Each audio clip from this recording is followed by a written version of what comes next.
Hi guys, quick disclaimer before we go ahead. It's a heads up for you guys. This is a two-part video. The part one is going to be this week and part two is going to be next week. My schedule has been pretty heavy this week, but I appreciate your patience and enjoy the video. Revenge is a dish best served cold. I disagree. I'm going to break it down.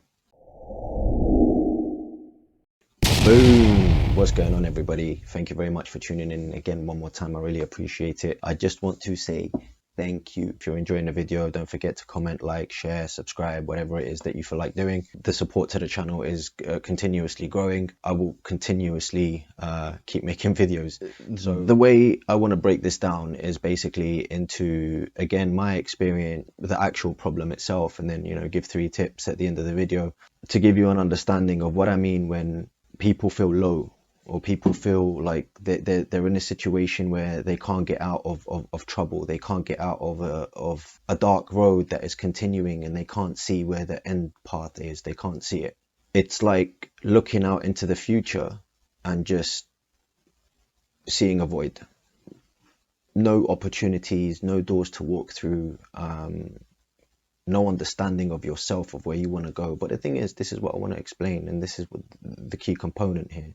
All of these times when we feel very low, and all of these times where we don't know where to turn, and all of these times where we feel neglected and the future looks bleak and there's no end in sight, all of these moments, I want you to know that, and I promise you this, these are all just experiences leading you onto a path that will get you to make a decision about your own future.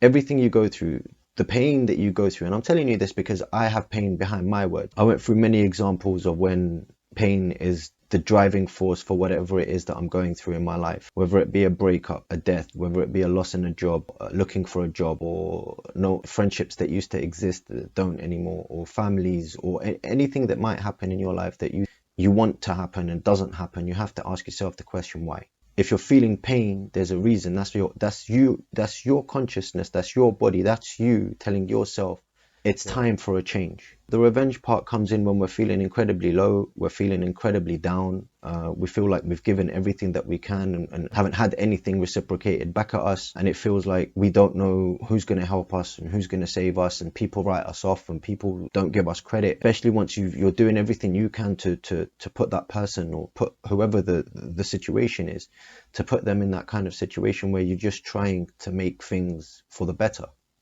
People might put you down. You might think of something where you're trying to move forward in your life and you're trying to achieve something in your life for the better of everybody, and people are holding you back. People are giving you excuses why you can't do it. People are telling you it's a waste of time. People are telling you they've given up on you, or they've written you off, or you've written yourself off, whatever it may be. You have to understand that that's only because of 2 things.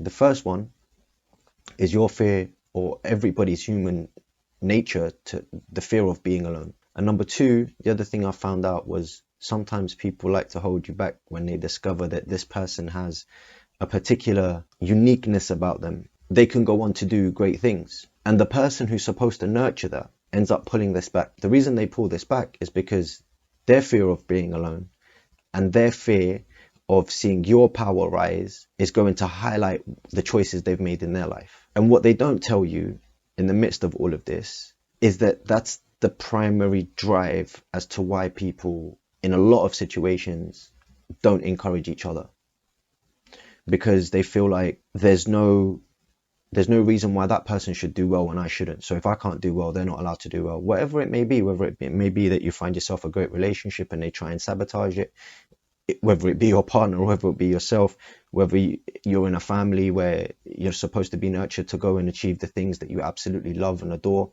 The parents can put you down or hold you back and tell you, no, this is not right for you, you have to do something else. Or it may be friends that you consider friends, and they try and drag you back as well. They don't want you to succeed on the basis that your success is going to highlight their issues and their problems. So what do I say about this? What happens in this situation? Anger can arise, pain can arise. You could become lonely because you have to rip all of these apart and step away from that situation. And once you step away from the situation, then you have to start asking yourself, what is fulfilling for you. I'll give you a little story about what I mean when people write you off and how that can be conditioned and that energy can be manifested without you noticing. People doing it and passing that on to you without them noticing. I remember back in school a particular teacher, and I remember during that teacher's lessons, they weren't the most harmonious for myself. A friend of mine encountered this teacher a few years later. We both had the same teacher, and they were just having conversations about who you've been in touch with, who you keep up with, and so on and so on. And my friend obviously, discussed myself. The teacher started asking a little bit more questions. Oh, I know a person like this. And then they identified that I was the person they were talking about. And what ended up happening was the teacher was like, oh, what's he up to these days? So they obviously said to them, oh, he's moved to London and he's doing a degree in engineering and so on. So the teacher's response was, what? Really? I can't believe that. He didn't seem like the most intelligent child in the classroom. It was very difficult to cope with. And I was like, what the hell? This is a teacher who's supposed to help me find myself, in a sense, from an early age and build the confidence in me. And automatically they've written me off. So imagine how many people do that to you across the whole board in your life. And if you're growing up in any situation, you're going to grow up with difficulties. There's difficulties in life everywhere. But then you have to have the support and people being selfless towards you and you being selfless towards other people. The best way to put this as an analogy is if we take MMA fighters, they go into the ring on their own, and outside of the ring they have their team, their trainers, and they all realize the potential of a particular candidate, and they all put their energy into this person because they know their rise is going to rise this person to their fullest potential, and the reward they get is that this person will look after them naturally because they're willing to give all of this without wanting anything back. So when you're on your own and all of these people are holding you back and you feel like you have the energy or you have the desire to want to do something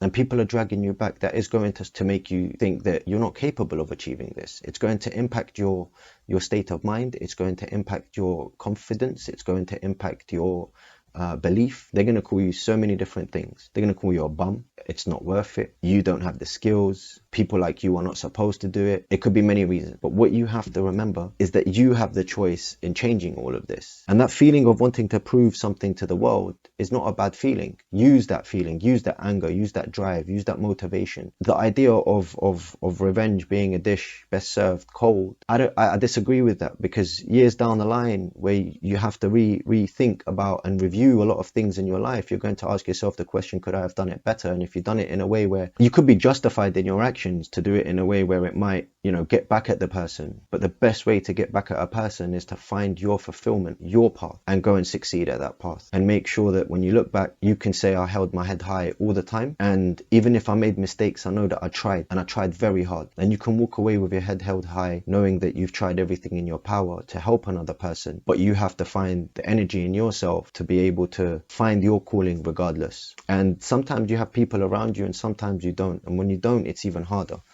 That's not to say that we can't do it. We just have to apply specific skills. We have to apply specific mental approaches, a belief in ourselves, and learn to trust the journey. So what I would say is find your fulfillment, because that's the only thing that's going to fill your cup. It's called fulfillment for a reason. When you find it, be patient with yourself and take your time. Step away from all the trouble. Step away from all the trouble if you can step away from it, just so you can identify the road that you want to take. Keep climbing that ladder one step at a time, and you will eventually manifest your own success, where you feel most comfortable in walking and where you feel most confident. And that path that you walk, you will be able to dictate your terms in any given situation, even when people tell you that you still haven't done it, or you still couldn't do it, or it's still short of their expectations. That only means that your expectations has risen so much that they want to try and bring you even lower, that your achievements will never be enough. But that's because they've already written themselves off and they've said their achievements will never be enough. So whatever's projected at you, you can look back and say, well, they can say it's not going to be enough, but I've got more than enough. I've got plenty of things going on. Where do you turn in situations where there's nobody around? My friends, thank you very much as usual for watching this week's video. I hope you enjoyed it. Don't forget to subscribe, comment, like, and share. If you enjoyed the video being 2 parts and it's easier viewing, let me know in the comments. Maybe I can break them down like that for you guys in the future. As for now, take care of yourselves and each other. Peace and love to you all. Boom. See you next week.